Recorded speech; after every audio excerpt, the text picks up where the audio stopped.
Deodorant மார்க்கெட்ல number ஒன்னா இருந்த ஐடிசி ஹெச்யூஎல் இவங்க ரெண்டு பேருமே வந்து கம்பீட் பண்ணிட்டு இருக்காங்க. அந்த டைம்ல ஒரு பிராண்ட் வருது. அது வந்து ஒரே வருஷத்துக்குள்ள டியோட்ரண்ட் மார்க்கெட்டே தலையில திருப்பி போடுது. மார்க்கெட் ஷேர் 20% லெஸ் than 1 இயர்ல கெயின் பண்றாங்க.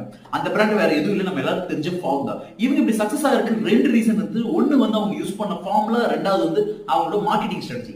அப்படி என்னடா ஃபார்முலா யூஸ் பண்ணாங்கன்னு கேக்குறீங்களா? சிம்பிள். அந்த டைம்ல இருந்த எல்லா டியோடரண்ட்ஸுமே வந்து பேஸ்ட் ஃபார்முலா தான் யூஸ் பண்ணாங்க. டக்குன்னு அந்த டியோடரண்ட் அடிச்சோம்னா ஒரு சில நாட்களே வந்து தீர்ந்து போயிடும். பட் ஆனா ஃபாக் அவங்க வந்த முதல் முறையாக வந்து லிக்விட் பேஸ்ட் ஃபார்முலா இன்ட்ரோடியூஸ் பண்றாங்க. அப்படி அவங்க லிக்விட் பேஸ்ட் ஃபார்முலா இன்ட்ரோடியூஸ் பண்ணங்காட்டி ஒரு ஃபாக் பாட்டில் இருந்து 800 ஸ்ப்ரேஸ் வரைக்கும் பண்ண முடியும்னு அவங்க நிரூபிச்சு காட்டுறாங்க. இது ஒரு மக்களுக்கு பணத்துக்கான வேல்யூன்னு மக்கள் நம்புறாங்க. அதை தாண்டி அவங்க பண்ண மார்க்கெட்டிங் ஸ்ட்ராட்டஜி அன்னையில இருந்து இன்னைக்கு வரைக்கும் ஃபாக்னாலே இந்த மார்க்கெட்டிங் ஸ்ட்ராட்டஜி நம்ம மனசுல வந்து போகும். அங்கிள் கியா சொல்ற ஃபாக் சொல்ற அப்படின்னு சொல்லுவாங்க. இந்த விஷயம் வந்து மக்கள் மனசுல ரொம்பவே ஃபேமஸ் ஆயிடுச்சு. அதான் ஃபாக் என்னைக்குமே நம்பர் 1 இருக்கிறாங்க.